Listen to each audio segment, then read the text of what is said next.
يا ابو صالح كلنا محتاجين للدعاء منا، بالله لو نظرة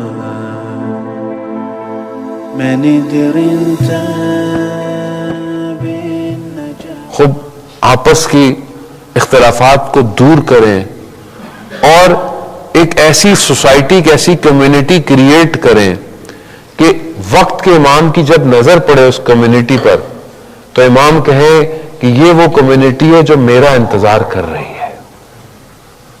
اور یہ تو میں کر سکتا ہوں، اپنے گھر سے تو شروع کر سکتا ہوں، اپنے گھر سے شروع کروں، اپنے گھر کو، اپنی اولاد کو، اپنے بچوں کو، ان سے گفتگو، ان سے باتیں امام کی کیا کروں. کھانے کی میز پر بچوں سے ذکر کروں کہ کھانے سے پہلے ہم اپنے امام کو یاد کریں کہ آج ہمارے امام نے کیا کھایا ہوگا. خوب کبھی ہم نے سوچا کہ ہمارے امام نے کیا کھایا ہوگا. اور ذہن میں ہوتا ہے پھر یہ محبتیں کیسی ہے. محبت ایسی نہیں ہوتی. محبت کیسی راوی بیان کرتا ہے، ایک شخص مدینہ میں آتا مسجد میں اور رسول خدا کی خدمت میں آیا. رسول خدا نے پوچھا کیسے آنا ہوا؟ کہا یا رسول اللہ صرف آپ کو دیکھنے آیا ہوں. دیکھنے آیا، بس دیکھنے آیا.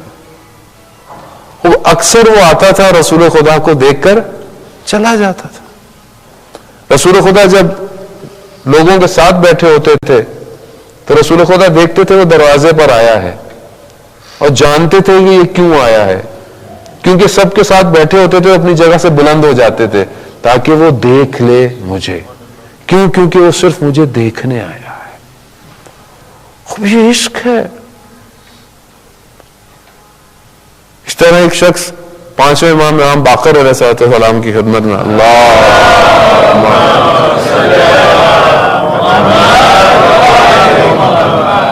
امام باقر خدمت میں آیا اور آ کر اپنا دین امام کو پیش کیا کہ مولا میرا یہ عقیدہ ہے، یہ میرا یہ. امام نے کہا اچھا ہے. کہا کیا چاہیے؟ کہا مولا کچھ نہیں چاہیے، بس یہی بتانے آیا تھا. کہا بس؟ ہاں. کہا بہترین ہے. جب جانے لگا تو چلنا شروع کیا تو امام نے اپنے اطراف میں لوگوں کا کہا اگر کسی جنتی شخص کو دیکھنا چاہتے ہو تو وہ یہ ہے جو اہل بیت کی بارگاہ میں آئے اور صرف اس لیے آئے کہ میں صرف آپ سے محبت کرتا ہوں، مجھے آپ سے کچھ چاہیے نہیں. آپ اپنے دلوں پہ ہاتھ رکھیں، میں اپنے دل پہ ہاتھ.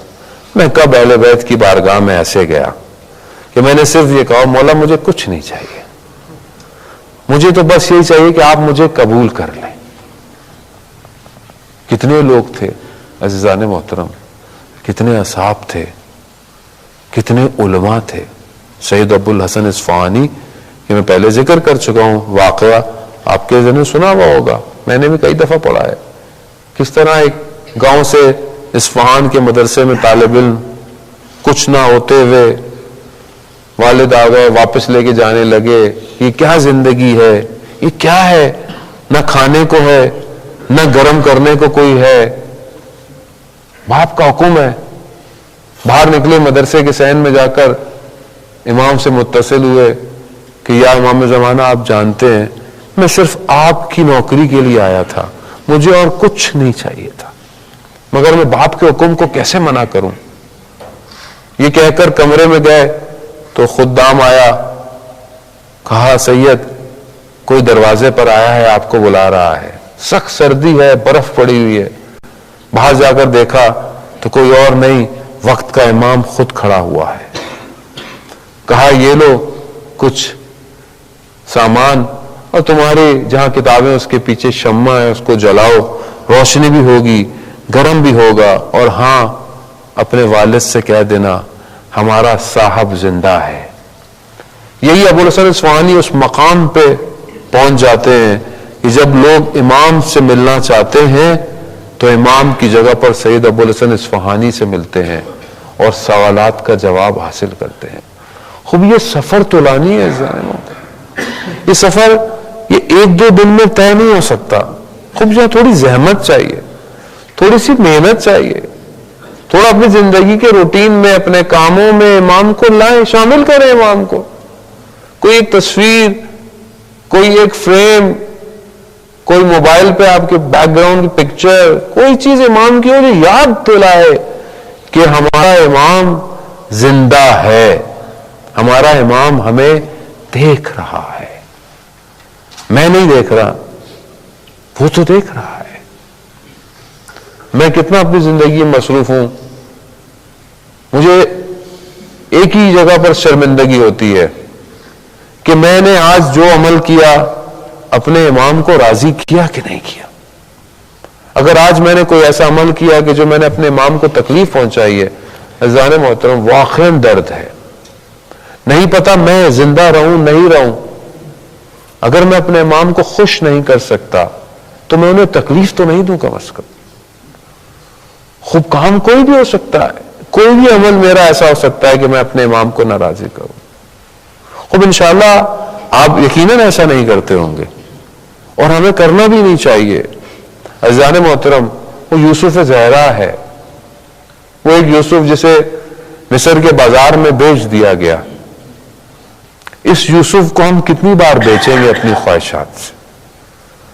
کہیں یہ تو نہ ہو کہ ہر روز ہم بازار میں اس یوسف زہرا کو بیچ رہے ہوں اپنی چھوٹی چھوٹی خواہشات کی خاطر.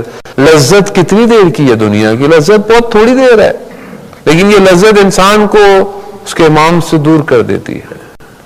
جس طرح کوفہ والوں کو امام کے نائب سے دور کر دیا. آج ہماری یہ چھوٹی چھوٹی چیزیں بڑی ہو گئی ہیں، آج یہ چھوٹی چھوٹی چیزیں محل بن گیا ہے، سب ہمارے ذہن کے اندر ہے. اگر آج ہم اپنے ذہن کی اس دیوار کو گرا دیں جو ہم نے خود بنائی ہے تو ہم اپنے امام کو دیکھ سکتے ہیں. متا ترانا و نراقا، آپ ہمیں کب دیکھیں گے؟ ہم آپ کو کب دیکھیں گے مولا؟ اب یہ عشق پیدا کریں. انشاءاللہ عید غدیر کا تحفہ اپنے امام سے یہی مانگیں کہ ہم امام کا ظہور ہو، اور حالات آپ کے سامنے، دنیا کے آپ کے سامنے، چھپی ہوئی کوئی بات ہے نہیں ہے. جتنی تیزی سے سچویشن دنیا کی تبدیل ہو رہی ہے، ہم ظہور کے قریب جا رہے ہیں. خدا نہ خواستہ یہ نہ ہو کہ ہمیں آواز نہ آئے.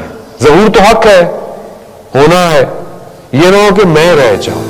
ابا صالح التماس دعا، ہر کجا رفتی یاد ما هم باش.